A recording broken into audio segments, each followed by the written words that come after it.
इस वीडियो में आपको शिक्षण विधि के एमसीक्यू मिलेंगे, ठीक है। ये पब्लिक वीडियो नहीं है, मेंबर्स ओनली वाला वीडियो है। अधिगम तथा अध्यापन के लिए कितने प्रकार के उद्देश्य होते हैं? 2, 3, 4, 5। तो देखिए, अधिगम यानी पढ़ना और अध्यापन यानी पढ़ाना, ठीक है। पढ़ने और पढ़ाने के लिए दो प्रकार के उद्देश्य रहते हैं। क्या क्या? एक होता है सामान्य उद्देश्य और एक होता है विशिष्ट उद्देश्य, ठीक है। आप किसी भी पाठ का योजना बनाएं, गद्य पाठ हो, चाहे पद्य पाठ हो, चाहे व्याकरण पाठ हो, उसके लिए आपको सबसे पहले आप जो भी टॉपिक पढ़ाते हैं ना, उसका उद्देश्य आपको बताना रहता है, ठीक है। उसका उद्देश्य क्या है आपको ध्यान में रखना होता है, ताकि आप अच्छे से पढ़ा पाएं। तो दो प्रकार के उद्देश्य होते हैं, सामान्य, विशिष्ट। सामान्य क्या है? देखिए, अगर आपके एक हिंदी बुक है, वहाँ पर 10 टॉपिक्स हैं। 10 के 10 टॉपिक्स के लिए आप एक सेम उद्देश्य लिखेंगे। क्या? सपोज कहानियाँ हैं, ठीक है, कि हमें गद्य साहित्य का परिचय कराना है। ये हो गया सामान्य उद्देश्य। ये हर एक टॉपिक में आप लिख सकते हैं। विशिष्ट उद्देश्य क्या है? 10 कहानियों के लिए 10 प्रकार का उद्देश्य, ठीक है, अलग अलग उद्देश्य।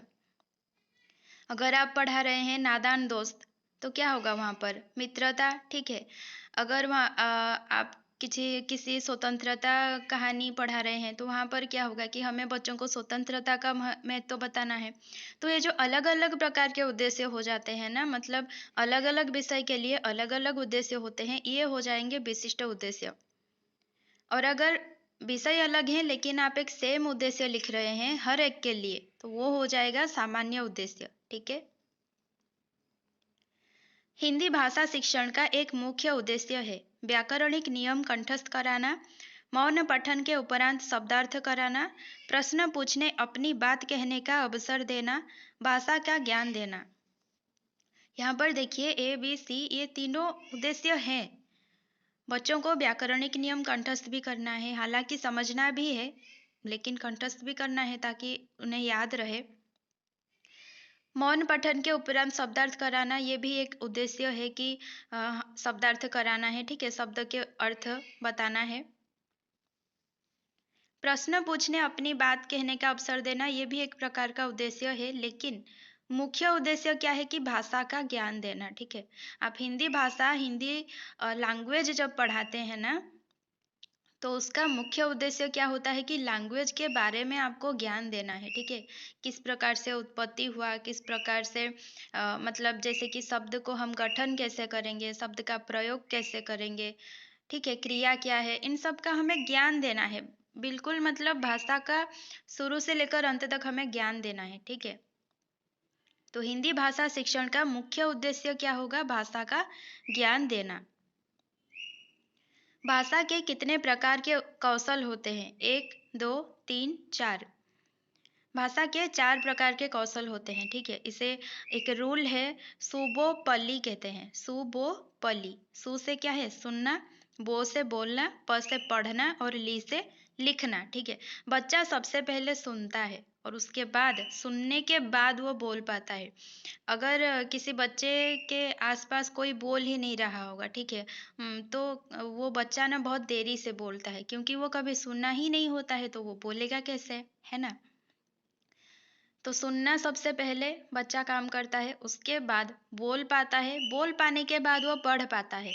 बिना बोले वो कभी भी पढ़ नहीं सकता। अब उसका मुंह नहीं खुल रहा है, तो वो पढ़ेगा कैसे? पढ़ने के बाद वो लिख पाता है, ठीक है। जैसे जैसे वो पढ़ता जाता है, वैसे वैसे वो लिखना भी सीखता है और लिख पाता है।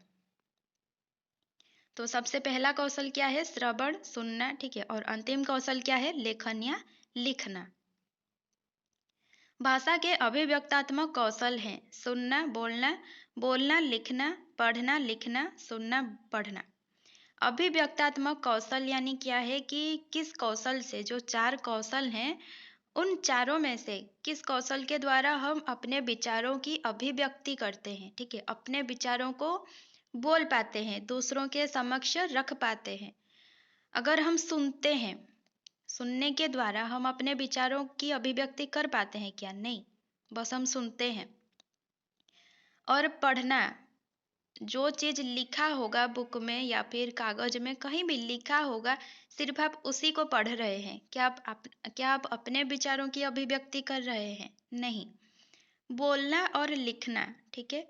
या तो आप बोलकर बोलकर अपने विचारों की अभिव्यक्ति कर सकते हैं, अपने विचारों को बता सकते हैं, या फिर लिखकर किसी कागज में हो, ब्लैक बोर्ड में हो, कहीं पर भी हो, चाहे चट्टान पर भी हो, आप लिखकर अपने विचारों की अभिव्यक्ति कर सकते हैं, ठीक है? तो भाषा के अभिव्यक्तात्मक कौशल बोलना और लिखना। बच्चों के लेखन कौशल का मूल्यांकन करने के लिए कौन सी विधि बेहतर होती है? अपने अनुभवों को लिखना, श्रुतलेख, पाठ आधारित प्रश्नों के उत्तर लिखना, सुलेख का अभ्यास। सुलेख यानी जो हस्ताक्षर आप लिखते हैं ना स्कूल्स में, बस वही है सुलेख, ठीक है? बच्चों के लेखन कौशल का मूल्यांकन। अब एक बच्चा लिख रहा है तो किस प्रकार से लिख रहा है, क्या करने से वो और अच्छे से लिख पाएगा, उसका मूल्यांकन करने के लिए कौन सी विधि बेहतर है? तो इसका सही उत्तर है अपने अनुभवों को लिखना, ठीक है? जब आप एक बच्चे को उसके अनुभवों के बारे में लिखने के लिए बोलेंगे ना, तो वो अपने हिसाब से लिखेगा। तब आपको बहुत सही तरीके से आपको पता चलेगा कि क्या इसके पास अभी तक कौशल है और क्या करने से इसका जो लेखन कौशल है वो विकसित हो पाएगा। किसका संबंध बोलने के कौशल के विकास से नहीं है? प्रतिलेख, सस्वर वाचन, कविता पाठ, शुद्ध उच्चारण। सस्वर वाचन यानी पढ़ना, ठीक है? ये बोलने का कौशल नहीं है, सॉरी, बोलने का कौशल है, ठीक है? कविता पाठ, कविता आप पाठ कर रहे हैं तो बोलने का कौशल है, यहाँ पर भी आप बोल रहे हैं। शुद्ध उच्चारण, यहाँ पर भी आप बोल रहे हैं, ठीक है?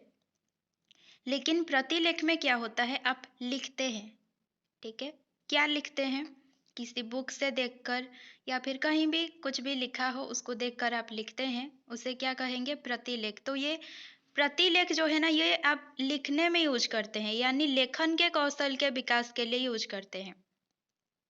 तो सस्वर वाचन, कविता पाठ, शुद्ध उच्चारण, ये तीनों बोलने के कौशल के विकास के लिए यूज होते हैं, और प्रतिलेख क्या होता है? लेखन के कौशल के विकास के लिए यूज होता है, ठीक है? भाषण कौशल में महत्वपूर्ण है संदर्भ एवं स्थिति के अनुसार अपनी बात कह सकना, स्पष्ट एवं शुद्ध उच्चारण, आलंकारिक भाषा का प्रयोग, मधुर वाणी। भाषण कौशल यानी बोल पाना, ठीक है? बोलने का जो इसमें बोलने में महत्वपूर्ण क्या है? उत्तर सही होगा ए ऑप्शन, ठीक है? संदर्भ एवं स्थिति के अनुसार अपनी बात कह सकना, इस ये होता है भाषण कौशल में महत्वपूर्ण। मतलब टॉपिक क्या है? अगर कहीं पर एक शोकाकुल परिवेश है, ठीक है, लेकिन आप वहां पर हंस रहे हैं और हंसी मजाक की बातें कर रहे हैं, तो ये आपका एक भाषण कौशल नहीं है। आप अभी भाषण कौशल में निपुण नहीं हुए हैं। संदर्भ क्या है, टॉपिक क्या है और स्थिति क्या है, ठीक है? स्थान कैसा है, इसके अनुसार अगर आप अपनी बात को कह सक रहे हैं तो उसे भाषण कौशल में निपुण होना भी कहा जाएगा, ठीक है? तो भाषण कौशल में महत्वपूर्ण क्या है? संदर्भ एवं स्थिति के अनुसार अपनी बात कह सकना। पाठ योजना के कितने सोपान होते हैं? 4, 5, 6, 7। पाठ योजना के 5 सोपान होते हैं, ठीक है? प से पाठ, प से 5। क्या क्या होते हैं? प्रस्तावना, उद्देश्य कथन, प्रस्तुतिकरण, पुनरावृत्ति, प्रयोग, ठीक है? पहला सोपान क्या होता है? प्रस्तावना। उसके बाद क्या होता है? उद्देश्य कथन। उसके बाद होता है प्रस्तुतिकरण। उसके बाद पुनरावृत्ति। उसके बाद प्रयोग। तो लास्ट सोपान क्या है? प्रयोग। हर्बट्टीय विधि का एक दोष नहीं है। क्या दोष नहीं है? रसानुभूति वाले पाठों के शिक्षण हेतु अधिक उपयुक्त नहीं। यह शिक्षक को अधिक स्वतंत्रता नहीं देती। इसमें अधिगम की अपेक्षा शिक्षण पर अधिक बल दिया जाता है। यह शिक्षण के मनोवैज्ञानिक सिद्धांतों पर आधारित है, ठीक है? तो यहाँ पूछा क्या गया है कि हर्बट्टीय विधि का एक दोष नहीं है। पहले तो हर्बटीय विधि क्या है? ये जो आपने ऊपर पढ़ा 5 सोपान किसने दिया था? हर्बट ने। इसी को कहते हैं हर्बटीय विधि, ठीक है।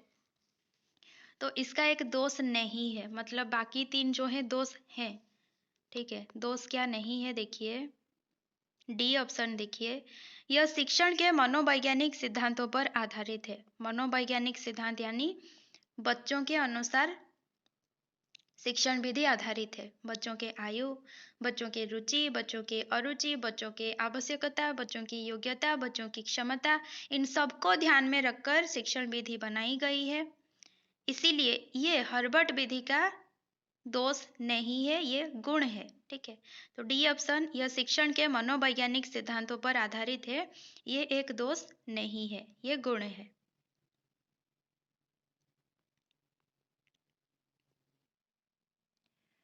प्रस्तावना सोपान में किस प्रकार के प्रश्न नहीं पूछे जाते हैं? विचार विश्लेषणात्मक प्रश्न, प्रस्तावनात्मक प्रश्न, परिचयात्मक प्रश्न, पूर्व ज्ञानात्मक प्रश्न। पूछा है कि प्रस्तावना सोपान में प्रश्न पूछे जाते हैं, लेकिन किस प्रकार के प्रश्न पूछे नहीं जाते हैं? ए ऑप्शन सही होगा, विचार विश्लेषणात्मक प्रश्न। अब उसके सामने आप अभी तक टॉपिक को पढ़ाए नहीं है, तो आप किस हिसाब से आप उसको विचार विश्लेषणात्मक प्रश्न पूछेंगे? उसके पास कोई विचार नहीं है, उसको कोई विचार पढ़ाया नहीं गया है, तो वो किसका विश्लेषण करेगा? ठीक है। प्रस्तावनात्मक प्रश्न पूछे जाते हैं और उसी को क्या कहते हैं? परिचयात्मक प्रश्न भी कहते हैं, पूर्व ज्ञानात्मक प्रश्न भी कहते हैं। क्योंकि यहाँ पर बच्चे की पूर्व ज्ञान, बच्चे के पास ऑलरेडी क्या ज्ञान है, उसका परिचय शिक्षक को मिलता है, इसीलिए इसको पूर्व ज्ञानात्मक प्रश्न भी कहा जाता है। विषय प्रवेश किस सोपान में होता है? प्रस्तावना, उद्देश्य कथन, प्रस्तुतिकरण, पुनरावृत्ति। विषय प्रवेश होता है उद्देश्य कथन सोपान में, ठीक है।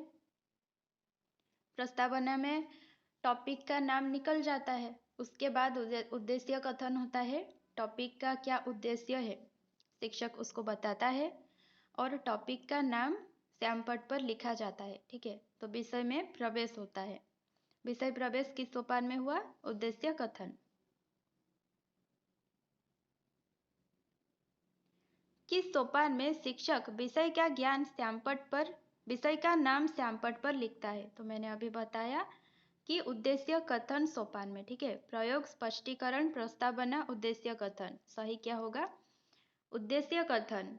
उद्देश्य कथन सोपान में शिक्षक विषय का नाम श्यामपट्ट पर लिखता है। आदर्श वाचन कौन करते हैं? छात्र, छात्रा, शिक्षक, ये सभी। आदर्श वाचन कौन करते हैं? शिक्षक करते हैं। अनुकरण वाचन कौन करते हैं? शिक्षक, छात्र, शिक्षिका, प्रधानाचार्य। अनुकरण वाचन करते हैं छात्र, ठीक है। गद्य पाठ में आदर्श वाचन के बाद क्या किया जाता है? अनुकरण वाचन, उद्देश्य कथन, विषय प्रवेश, गृह कार्य। पूछा गया है कि गद्य पाठ में, ठीक है, गद्य पाठ में आदर्श वाचन के बाद क्या होता है? अनुकरण वाचन। अगर पूछता कि पद्य पाठ में आदर्श वाचन के बाद क्या होता है, हालांकि वहां पर आदर्श वाचन नहीं होता है, आदर्श सस्वर आदर्श वाचन होता है, ठीक है, या फिर आदर्श सस्वर वाचन भी कह सकते हैं। तो वहां पर पद्य पाठ में आदर्श सस्वर वाचन के बाद क्या होता है? सस्वर अनुकरण वाचन, ठीक है, वहां पर सस्वर लग जाएगा। छात्र के उच्चारणगत त्रुटियों का शोधन कब किया जाता है? आदर्श वाचन के समय, अनुकरण वाचन के समय, अनुकरण वाचन के बाद, प्रयोग सोपान में। छात्र के उच्चारणगत त्रुटियां, इसको जानने के लिए सबसे पहले तो ये जानना होगा कि छात्र उच्चारण करता कब है। जब वो उच्चारण करेगा तब ना वो त्रुटि करेगा, तो वो उच्चारण कब करता है? अनुकरण वाचन के समय, ठीक है। जब आदर्श वाचन खत्म होता है, अनुकरण वाचन में बुक पकड़ा दिया जाता है बच्चे को कि तुम पढ़ो, तब वो उसको पढ़ता है, अनुकरण वाचन करता है, तब वो क्या गलती कर रहा है शिक्षक सुनता है और उसका शोधन करता है। ठीक है, तो छात्र के उच्चारणगत त्रुटियों का शोधन कब किया जाता है? अनुकरण वाचन के समय।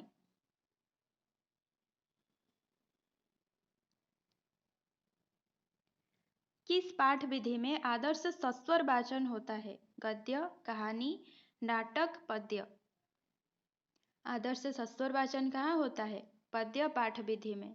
सस्वर वाचन यानी स्वर, ताल, लय इन सबको ध्यान में रखते हुए पढ़ना। ठीक है, गद्य में होता है क्या कोई स्वर? कुछ नहीं होता है, आप जैसी आपकी मर्जी आप पढ़ सकते हैं, लेकिन पद्य में स्वर को ध्यान रखना होता है। ठीक है, अर्थ ग्रहण के कौशल के विकास के लिए अधिक उपयोगी है। क्या है? सस्वर वाचन, मौन वाचन, समाचार वाचन, व्याकरण शिक्षा।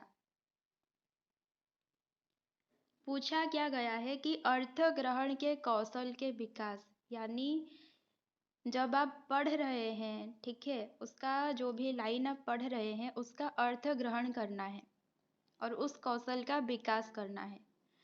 तो अधिक उपयोगी क्या होता है? मौन वाचन। ठीक है, जब आप धीरे मतलब चुपचाप से पढ़ेंगे ना, अगर आप कभी ट्राई भी कीजिएगा, अगर आप जोर जोर से पढ़ते हैं तो आपको वो लाइन याद रह जाता है, लेकिन उसका अर्थ क्या आपको समझ में आता है जोर जोर से चिल्ला चिल्ला कर पढ़ने पर? नहीं। जब आप उसको चुपचाप से पढ़ेंगे ना, मौन वाचन करेंगे, तो जो अर्थ है उस वाक्य का, जो गहराई है उस वाक्य में, उसको आप समझ पाएंगे। ठीक है, कभी मौन वाचन करके देखिएगा, आपको अर्थ बहुत अच्छे से समझ आएगा कि क्या बताया गया है। उत्तर क्या होगा? अर्थ ग्रहण के कौशल के विकास के लिए अधिक उपयोगी क्या है? मौन वाचन। मौन वाचन का प्रकार है अनुकरण वाचन, द्रुत वाचन, वैयक्तिक वाचन, समवेत वाचन। मौन वाचन का एक प्रकार क्या है?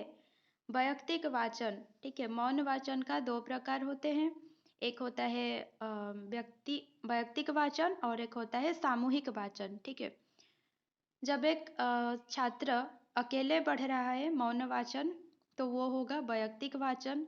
अगर बहुत सारे छात्र एक साथ मौन वाचन कर रहे हैं, जैसे कि कक्षा में करते हैं, तो उसे क्या कहेंगे? सामूहिक मौन वाचन। काठिन्य निवारण किस सोपान में किया जाता है? पुनरावृत्ति, प्रयोग, प्रस्तुतिकरण, प्रस्तावना। काठिन्य निवारण यानी आप कह सकते हैं कि जो शब्दार्थ लिख देते हैं सैमपट पर, ठीक है, या फिर किसी वाक्य का, अगर किसी वाक्य में कुछ कठिनाई है तो उसको समझाना, ये सब किस सोपान में किया जाता है? ये किया जाता है प्रस्तुतिकरण सोपान में। ठीक है, बोध ज्ञान प्रश्न किस पाठ विधि में पूछा जाता है? गद्य, पद्य, व्याकरण, ये सभी।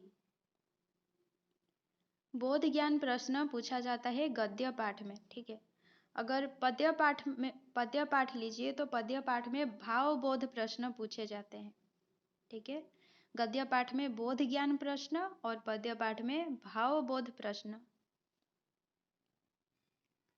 क्योंकि पद्य पाठ में भाव का ध्यान रखा जाता है। बोध ज्ञान प्रश्न कब पूछा जाता है? आदर्श वाचन के बाद, अनुवाचन के बाद, मौन वाचन के बाद, सारांश कथन से पहले। अनुवाचन यानी अनुकरण वाचन, ठीक है, दोनों सेम है। बोध ज्ञान प्रश्न कब पूछा जाता है? बोध ज्ञान प्रश्न पूछा जाता है अनुकरण वाचन के बाद या फिर अनुवाचन के बाद। ठीक है, यानी बी ऑप्शन सही है। बच्चा क्या करता है? बुक पढ़ता है, बैठ जाता है, तब शिक्षक बोध ज्ञान के प्रश्न पूछते हैं। बच्चा अभी तक क्या किया है? अभी तक शिक्षक टॉपिक समझाया नहीं है। शिक्षक एक बार पढ़ दिया है, आदर्श वाचन हो गया है। छात्र एक बार पढ़ लिया, अनुकरण वाचन हो गया। ठीक है, पढ़ने के दौरान छात्रों को क्या समझ में आया? राम गधा है समझ में आया, या फिर राम अच्छा है समझ में आया, जो भी उसको समझ में आया वो होता है बोध ज्ञान। ठीक है, उस बोध ज्ञान को जानने के लिए जो प्रश्न पूछे जाते हैं वो होता है बोध ज्ञान प्रश्न। ठीक है, तो बोध ज्ञान प्रश्न कब पूछा जाता है? अनुवाचन के बाद।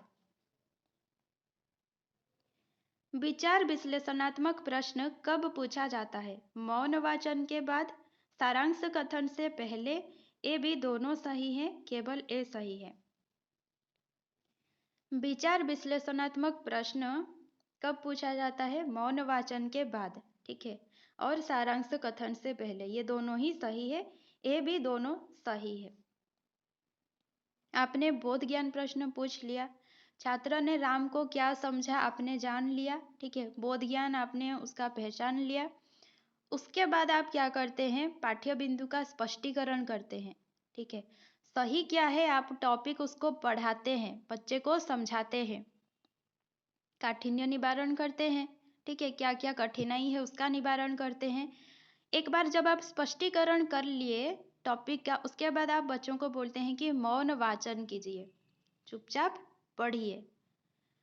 पढ़ लिए बच्चे चुपचाप, फिर आप क्या करते हैं? विचार विश्लेषणात्मक प्रश्न पूछते हैं। ठीक है, यानी अब बच्चे को टॉपिक क्या है सही से मालूम है, वो मौन वाचन किया, यानी कि अर्थ को गहराई से समझ लिया मौन वाचन के दौरान। ठीक है, अब उसको बहुत अच्छे से पता है कि टॉपिक में क्या है, राम अच्छा है या गधा है, उसको सत्यता क्या है उसको मालूम पड़ गया है। तो अब आप उसको पूछेंगे विचार विश्लेषणात्मक प्रश्न, ताकि बच्चे जो है वो अपने विचारों का विश्लेषण करके सही उत्तर आपको बता सके। ठीक है, सारांश कथन किस सोपान में किया जाता है? प्रयोग, पुनरावृत्ति, प्रस्तुतिकरण, मूल्यांकन।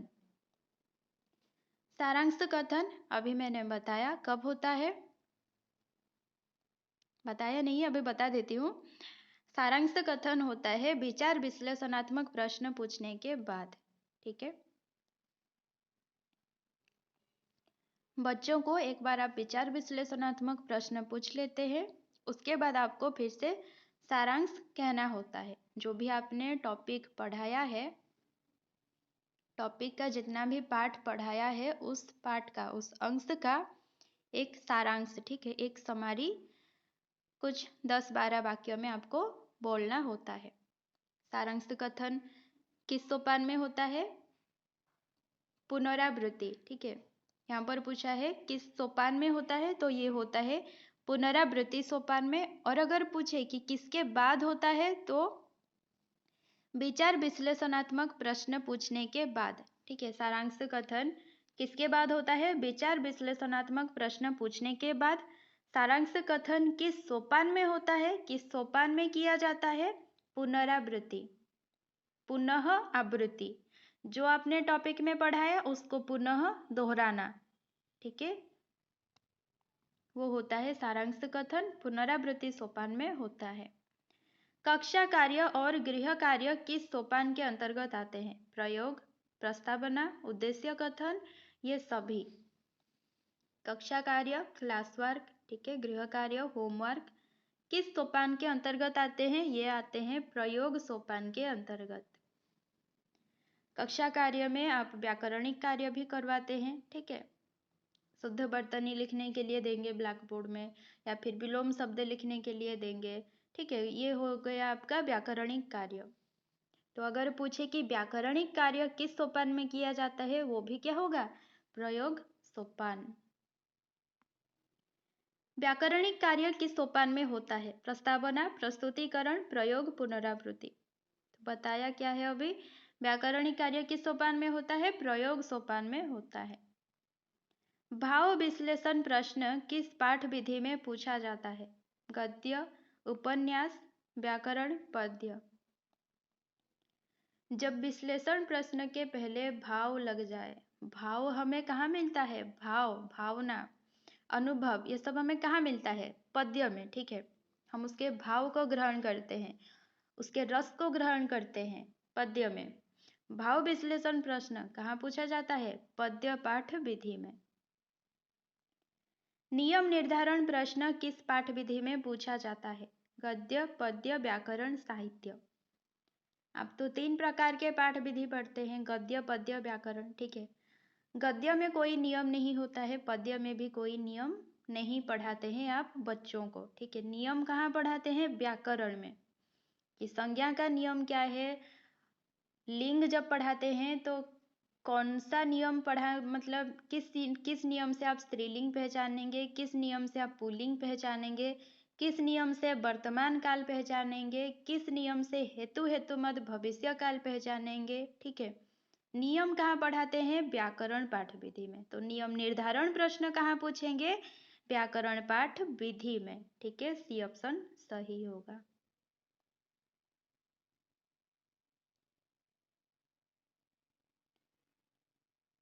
आगमन विधि में कौन सा पाठ पढ़ाया जाता है? व्याकरण, गद्य, पद्य, एकांगी। आगमन विधि में पढ़ाया जाता है व्याकरण पाठ, ठीक है। चाहे आगमन पूछे चाहे निगमन पूछे, किस पाठ विधि में पढ़ाया जाता है? व्याकरण पाठ विधि। आगमन विधि के कितने सोपान होते हैं? 3, 4, 5, 6। चाहे आगमन विधि हो चाहे निगमन विधि हो, दोनों में 4 सोपान होते हैं। आगमन विधि में क्या सोपान होते हैं? 4। पहले उदाहरण दे दो, निरीक्षण करो, उसके बाद नियम निर्धारण करो, ठीक है। बच्चों के माध्यम से फिर परीक्षण करो कि बच्चे ने नियम को किस तरह सीखा। निगमन विधि में क्या होता है? पहले नियम ही बता दो, उसके बाद नियम का स्पष्टीकरण करो कुछ उदाहरण देके, फिर तुलना के माध्यम से प्रयोग करो, ठीक है। उसके बाद परीक्षण करो। गृह कार्य के बारे में कौन सा कथन उचित है? गृह कार्य अभिभावकों को व्यस्त रखने का उत्तम साधन है। आप होमवर्क देते हैं किसके लिए? बच्चे के लिए। कौन करके लाएगा? बच्चा करके लाएगा। किसकी उन्नति होगी? बच्चे की, ठीक है। अब इसमें अभिभावक का क्या काम? हालांकि घर पर क्या होता है, अभिभावक होमवर्क कर देते हैं। बच्चों की क्षमताओं स्तर के अनुसार गृह कार्य दिया जाना चाहिए। गृह कार्य कक्षा में किए गए कार्य का अभ्यास मात्र है। नहीं, ऐसा नहीं है। गृह कार्य देना अति आवश्यक है, ऐसा भी नहीं है। सही क्या है? गृह कार्य के बारे में कौन सा कथन उचित है? बच्चों की क्षमताओं स्तर के अनुसार गृह कार्य दिया जाना चाहिए, ठीक है। अगर आप 6 स्टैंडर्ड में पढ़ा रहे हैं तो उनकी क्षमताओं के अनुसार, उनके स्तर के अनुसार उन्हें गृह कार्य देना चाहिए। ऐसा नहीं कि आप 10th लेवल का उन्हें गृह कार्य दे दें। रसानुभूति किस शिक्षण की विशेषता है? व्याकरण शिक्षण, रचना शिक्षण, गद्य शिक्षण या फिर पद्य शिक्षण। चाहे रस का अनुभूति हो, चाहे भाव का अनुभव हो, चाहे काव्यानंद का स्वाद लेना हो, आपको किस शिक्षण में मिलेगा? पद्य शिक्षण, ठीक है। शिक्षक बालकों को गद्यांश शुद्ध पढ़कर बताता है। क्या करके बताया? पढ़कर, ठीक है। तथा बालक प्रत्येक शब्द को ध्यानपूर्वक सुनते हैं, इसे हम क्या कहते हैं? आदर्श वाचन, समवेत वाचन, अनुकरण वाचन, मौन वाचन। इसे कहते हैं आदर्श वाचन, ठीक है। शिक्षक बालकों को गद्यांश शुद्ध पढ़कर बताता है। कौन बताता है? शिक्षक बता रहा है, ठीक है। यहाँ पर बालक नहीं पढ़ रहा है, शिक्षक पढ़ रहा है, वो भी शुद्ध रूप से। और बालक प्रत्येक शब्द को ध्यानपूर्वक सुन रहे हैं, क्योंकि इसके बाद उनको पढ़ना जो है कि नहीं। तो इसे कहेंगे आदर्श वाचन। और जब छात्र गद्यांश को शुद्ध रूप से पढ़कर बताता है, उसे क्या कहेंगे? अनुकरण वाचन। क्योंकि शिक्षक जिस तरह से पढ़ा है, छात्र भी उसी तरह से शिक्षक का अनुकरण करके पढ़ेगा, इसीलिए क्या होगा? अनुकरण वाचन। निगमन विधि मनोवैज्ञानिक विधि है, अमनोवैज्ञानिक विधि है? कुछ कह नहीं सकते, उक्त कोई नहीं। निगमन विधि यानी पहले नियम ही बता दो, ठीक है, एकदम से रटा दो, और उसके बाद उदाहरण दे दो। पहले तो बच्चे को उस नियम, मतलब जब आप नियम बता देते हैं ना, वो बच्चा उस नियम में लटका रहता है, क्योंकि उसको समझ में आता ही नहीं है। उसके बाद आप कितना भी उदाहरण दे दो, बच्चा उस नियम में ही लटका रहता है, ठीक है, उसको अच्छे से समझ में नहीं आता है। निगमन विधि अमनोवैज्ञानिक विधि है, ठीक है। ये मनोवैज्ञानिक नहीं है।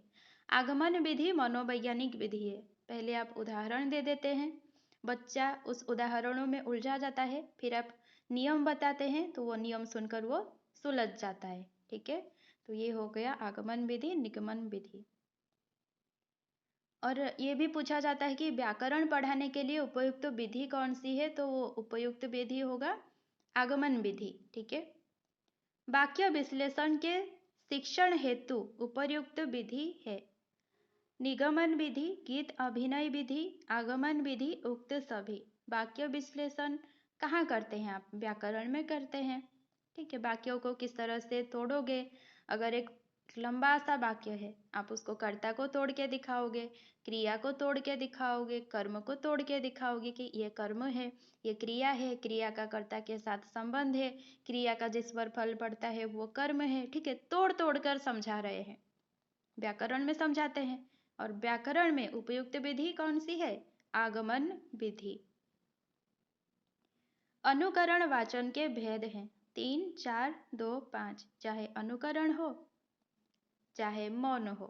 ठीक है, वाचन के भेद होते हैं 2, एक होता है वैयक्तिक और एक होता है सामूहिक। लेखन कला का विकास होता है अभ्यास से, अनुकरण से, देखने से, सुनने से। लेखन कला का विकास कैसे होता है? अभ्यास से। इसीलिए स्कूल्स में क्या होता है, हस्ताक्षर के कॉपी दिए जाते हैं कि रोज लिख के आना है, रोज लिख के आना है। और सेम सेम लाइन होते हैं, वहाँ पर जिस तरह से लिखा गया होता है बच्चा उसी तरह से गोल गोल गोल गोल घुमा के लिखता है। तो वो जो रोज लिख के लाता है वो क्या है? अभ्यास ही तो है। और क्यों उसको दिया जाता है ये अभ्यास करने के लिए? क्योंकि लेखन कला का विकास करना है, वो लिख पाए ठीक से। ठीक है, विद्यार्थियों की अधिगम योग्यता, ग्रहणशीलता व प्रस्तुत विषय वस्तु संबंधी कठिनाई को समझने के लिए शिक्षक को क्या करना चाहिए? मूल्यांकन प्रश्न, बोध प्रश्न, प्रश्न सहजता कौशल, प्रस्तावना प्रश्न। क्या पूछा गया है कि विद्यार्थियों की अधिगम योग्यता। ठीक है, विद्यार्थी ने जो पढ़ा उसकी योग्यता, पढ़ने की क्या योग्यता है विद्यार्थी में। ग्रहणशीलता, विद्यार्थी ने जो भी पढ़ा उसमें से वो क्या ग्रहण किया, किस अर्थ को ग्रहण किया। वो प्रस्तुत विषय वस्तु संबंधी कठिनाई को, यानी कि बच्चे को इस विषय वस्तु में किस जगह में कठिनाई हो रही है उसको समझने के लिए शिक्षक क्या करता है? बोध प्रश्न पूछता है। ठीक है, ताकि बोध प्रश्न के बाद, आप जानते हैं बोध प्रश्न के बाद काठिन्य निवारण होता है। अगर आपको बच्चे की कठिनाई पता ही नहीं है, बच्चे को विषय में कहाँ पर कठिनाई है ये आपको पता ही नहीं है, तो आप काठिन्य निवारण किस चीज का करेंगे? है कि नहीं? तो काठिन्य निवारण करने से पहले ही कठिनाई को समझने के लिए, बच्चे ने क्या ग्रहण किया, क्या अर्थ ग्रहण किया, उसको समझने के लिए शिक्षक क्या करते हैं? बोध प्रश्न पूछते हैं।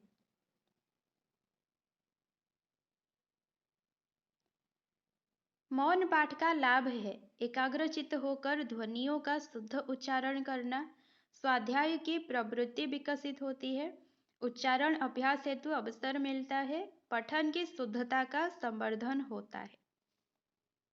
मौन पाठ से क्या होता है? बच्चा स्वाध्याय की प्रवृत्ति विकसित होती है। ठीक है, यहाँ पर ए में देखिए एकाग्रचित होकर ध्वनियों का शुद्ध उच्चारण करना। बच्चा मौन वाचन कर रहा है। ठीक है, मौन रूप से पढ़ रहा है, यानी वो चुप है, तो उच्चारण कैसे करेगा? नहीं करता है उच्चारण, चुपचाप पढ़ता है। मौन पाठ के द्वारा, मौन वाचन के द्वारा बच्चे की स्वाध्याय की प्रवृत्ति विकसित होती है। स्वाध्याय यानी स्व अध्ययन, खुद पढ़ना, खुद पढ़ने की प्रवृत्ति, चुपचाप बैठ के अपने आप पढ़ने की प्रवृत्ति विकसित होती है। लिखित सामग्री को मन ही मन बिना आवाज किए चुपचाप पढ़ना कहलाता है समवेत वाचन, अनुकरण वाचन, सस्वर वाचन, मौन वाचन। बिना आवाज किए चुपचाप पढ़ना यानी मौन वाचन।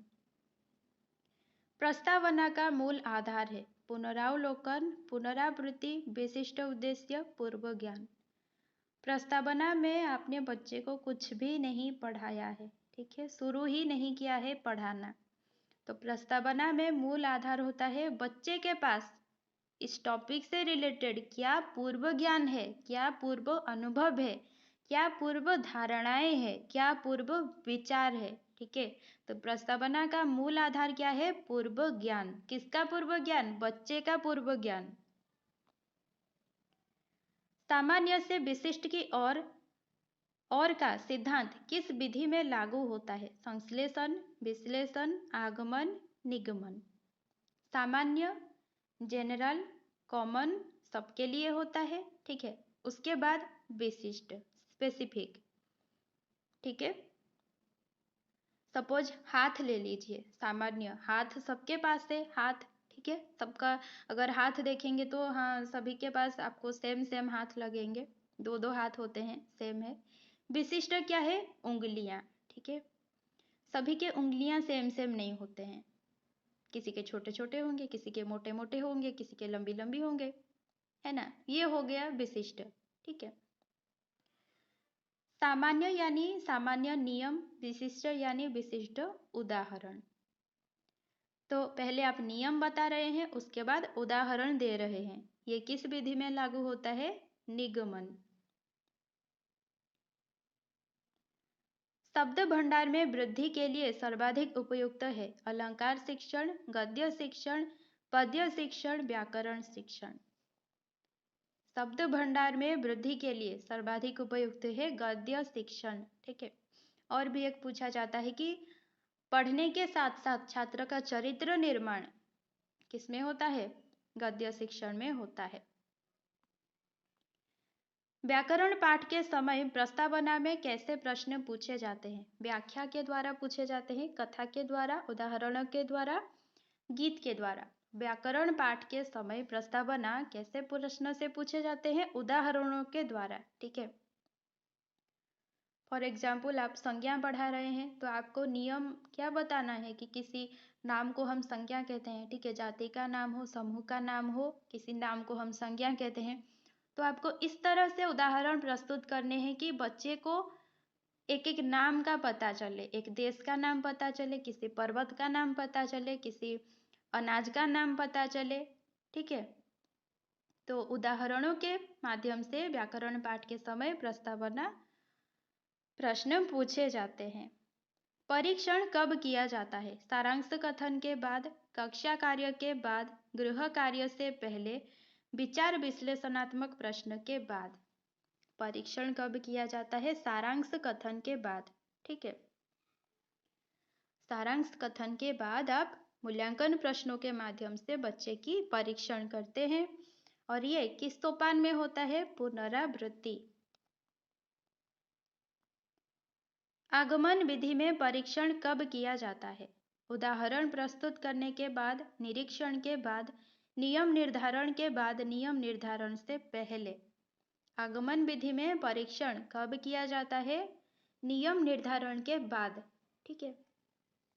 सबसे पहले होता है उदाहरण प्रस्तुत करना। बहुत सारे एग्जाम्पल्स आप रखेंगे बच्चे के सामने, उसके बाद उनका निरीक्षण करना होगा, ठीक है।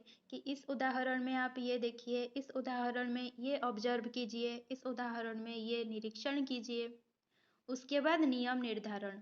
अब आपने उदाहरण प्रस्तुत किया, बच्चे ने निरीक्षण किया, आपने भी निरीक्षण करवाया।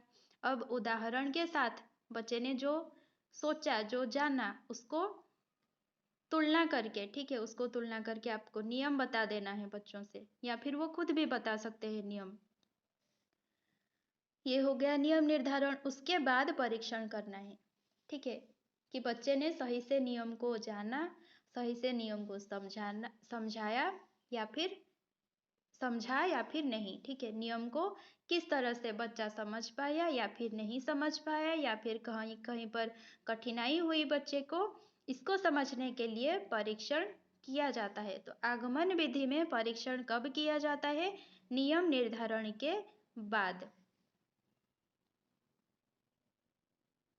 अन्वय विधि किस पाठ के लिए प्रयुक्त होता है? गद्य, पद्य, व्याकरण, उपन्यास। अन्वय विधि किस पाठ के लिए प्रयुक्त होता है? पद्य। ठीक है।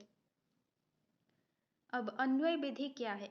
गद्य में क्या होता है कि एक लाइन एग्जाम्पल लीजिए कि मेरे आंगन पर हरि आए हैं। सिंपल सी वाक्य है। गद्य में इसी तरह लिखा होता है, मेरे आंगन पर हरि आए हैं। लेकिन पद्य में जिस तरह से कवि के कलम चला, ठीक है, जिस तरह से चला उसी तरह से वो पद्य लिखते हैं। कर्ता कर्म क्रिया किसी को भी कहीं पर भी वो लिख सकते हैं। क्रिया को पहले लिख सकते हैं, कर्ता को बीच में लिख सकते हैं, कर्म को बाद में लिख सकते हैं। ठीक है। लेकिन गद्य में ऐसा होता है कि कभी सुना है कि क्रिया पहले हो और कर्ता बाद में हो? नहीं, ऐसा नहीं होता है। गद्य में कर्ता कर्म क्रिया ये एक क्रम से होते हैं। ठीक है, एक सही लाइन से होते हैं। लेकिन पद्य में कर्ता कर्म क्रिया एक क्रम से नहीं होता है। आए हैं मेरे द्वार पर, आए हैं मेरे आंगन पर हरि, ऐसे भी लिखा जाता है पद्य में। तो वहां पर कर्ता कर्म क्रिया ये एक क्रम में नहीं होते हैं। लेकिन जब हम उस पद्य को समझाते हैं, जब हम उस लाइन को, उस पद्यांश को समझाते हैं, तब हम कर्ता कर्म क्रिया को एक क्रम में रखकर समझाते हैं। ठीक है। लिखा हो भले ही कि आए हैं मेरे द्वार पर हरि, लेकिन समझाएंगे जब हम बोलेंगे कि मेरे द्वार पर हरि आए हैं, उसको एक क्रम से, उस वाक्य को एक क्रम से सजाकर हम बच्चों को समझाते हैं। उस क्रम से सजाना, क्रमबद्ध के रूप में रखना, कर्ता कर्म क्रिया को क्रमबद्ध रूप में रखना, उसी को कहते हैं अन्वय विधि। और अन्वय विधि से किस पाठ को पढ़ा जाता है? पद्य पाठ को। व्याकरण पाठ का दृढ़ीकरण कैसे होता है? पढ़ाने से, लिखाने से, समझाने से, बारंबार अभ्यास करने से। ये सीटेट में भी पूछा जाता है कि व्याकरण पाठ का दृढ़ीकरण कैसे होता है। किस तरह से बच्चे को व्याकरण का ज्ञान होगा, वो व्याकरण को सही से समझ पाएगा, व्याकरण के नियमों को वो समझ पाएगा, आत्मसात कर पाएगा, अपने जीवन में व्यवहार कर पाएगा, जो भी वो वाक्य बोल रहा है व्याकरणिक तरीके से शुद्ध रूप से बोल पाएगा। ठीक है। कब कर पाएगा? व्याकरण का दृढ़ीकरण कब होगा? जब वो बारंबार अभ्यास करेगा, जब वो बारंबार बोलेगा, जब वो बारंबार प्रयोग करेगा, तब जाके बच्चे की व्याकरण पाठ का दृढ़ीकरण होगा। तो सही क्या होगा? बारंबार अभ्यास करने से। पाठ योजना में कितने प्रकार के प्रश्न पूछे जाते हैं? 2, 4, 6, 8। पाठ योजना में गद्य पद्य में, ठीक है, कितने प्रकार के प्रश्न पूछे जाते हैं? 4 प्रकार के। पहला क्या होता है? प्रस्तावनात्मक प्रश्न होता है, जो कि प्रस्तावना सोपान में पूछा जाता है। उसके बाद बोध ज्ञान प्रश्न होता है, ठीक है, जो कि प्रस्तुतिकरण सोपान में पूछा जाता है, अनुकरण वाचन के बाद। उसके बाद पूछा जाता है विचार विश्लेषणात्मक प्रश्न, जो कि मौन वाचन के बाद और प्रस्तुतिकरण सोपान में। उसके बाद पूछा जाता है मूल्यांकन प्रश्न, जो कि सारांश कथन के बाद और पुनरावृत्ति सोपान में। ठीक है। तो 4 प्रकार के प्रश्न: प्रस्तावना प्रश्न, बोध ज्ञान प्रश्न, विचार विश्लेषणात्मक प्रश्न और मूल्यांकन प्रश्न। अब यहाँ पर आप कहेंगे कि मैम कक्षा कार्य में भी तो प्रश्न पूछे जाते हैं। नहीं, कक्षा कार्य में प्रश्न पूछे नहीं जाते हैं। कक्षा कार्य में श्यामपट्ट पर शिक्षक प्रश्न लिखते हैं, ठीक है, व्याकरणिक अंश को लिखते हैं और बच्चा कॉपी में लिखकर उत्तर दिखाता है शिक्षक को। गृह कार्य में क्या होता है? श्यामपट्ट पर शिक्षक क्वेश्चन लिखते हैं और बच्चा घर पर उस कार्य को करके लाता है। ठीक है। विचार विश्लेषणात्मक प्रश्न पूछने के बाद क्या किया जाता है? आदर्श वाचन, अनुकरण वाचन, सारांश कथन, उद्देश्य कथन। विचार विश्लेषणात्मक प्रश्न पूछा जाने के बाद क्या होता है? सारांश कथन। ठीक है, शिक्षक सारांश को कहते हैं। पुनरावृत्ति सोपान में किस प्रकार के प्रश्न पूछे जाते हैं? प्रस्तावना, बोधात्मक, विचार विश्लेषणात्मक, मूल्यांकन प्रश्न। तो पुनरावृत्ति सोपान में किस प्रकार के प्रश्न पूछे जाते हैं? मूल्यांकन प्रश्न। ठीक है। मूल्यांकन प्रश्न देखिए अंतिम प्रश्न होता है जो बच्चे से पूछा जाता है। अब इसमें आपने पाठ को अच्छे तरह से पढ़ा दिया है, आपने सारांश कथन भी कर लिया है, ठीक है, तो बच्चे को मतलब एक पूरी पूरी तरह से आपने बच्चे को समझा दिया है, बहुत अच्छे से समझा दिया है। तो ये उसके लिए अंतिम प्रश्न होता है कि अंतिम स्तर तक बच्चे ने किस हद तक समझा, ठीक है? किस हद तक समझा, किस तरह वो पाठ पर अपना अधिकार बना पाया है, उसको आप जानने के लिए, एक शिक्षक जानने के लिए बच्चे से मूल्यांकन प्रश्न पूछता है। किस पाठ विधि में प्रस्तावना सोपान में समस्यामूलक प्रश्न पूछे जाते हैं? गद्य, पद्य, व्याकरण, निबंध। किस पाठ विधि में? व्याकरण पाठ विधि में, ठीक है। व्याकरण पाठ विधि में प्रस्तावना जो सोपान होता है, वहां पर जो प्रश्न पूछे जाते हैं वो किस प्रकार के प्रश्न होते हैं? समस्यामूलक, ठीक है।